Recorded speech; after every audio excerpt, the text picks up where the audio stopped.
1973, double palme encore, avec L'épouvantail de Jerry Schatzberg et La méprise d'Alan Bridges, un très beau film et un navet.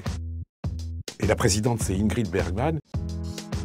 Comme les films sont courts à l'époque, je vais de salle en salle et j'arrive à voir pratiquement 6 films par jour, en commençant tôt. Et je me souviens donc d'un jour de cette année où j'étais quand même un petit peu fatigué.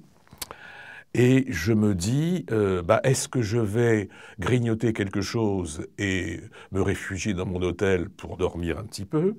Puis je vois quand même qu'à la quinzaine des réalisateurs, il y avait un film à minuit. Alors je dis, c'est quand même pas très raisonnable, tu vas dormir, tu ne peux pas ne pas dormir. J'entre quand même. Le film commence.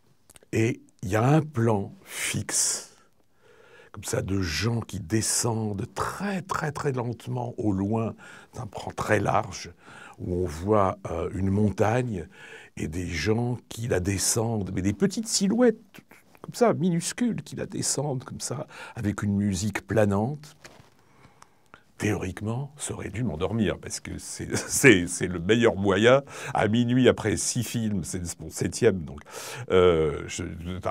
Et c'était tellement beau, tellement fascinant, que je me suis réveillé de mon sommeil, quelque chose qui menaçait, et j'ai regardé le film comme si c'était le premier de la journée. Alors ce film, c'était Aguirre, la colère de Dieu de Werner Herzog, qui après est sorti, a eu beaucoup de succès.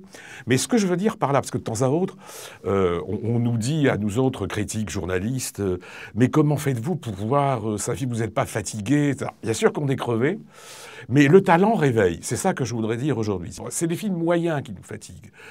Et brusquement, avec 5 films bons ou moyens, à minuit, on voit un film lent, long, apparemment pénible, mais dont on s'aperçoit brusquement qu'il y a un cinéaste derrière et une mise en scène magnifique, eh ben, on est absolument réveillé et on repart comme en 14. Ça, c'est la morale de tout cinéphile, mais c'est surtout la morale de Cannes, où on enchaîne les films les uns après les autres.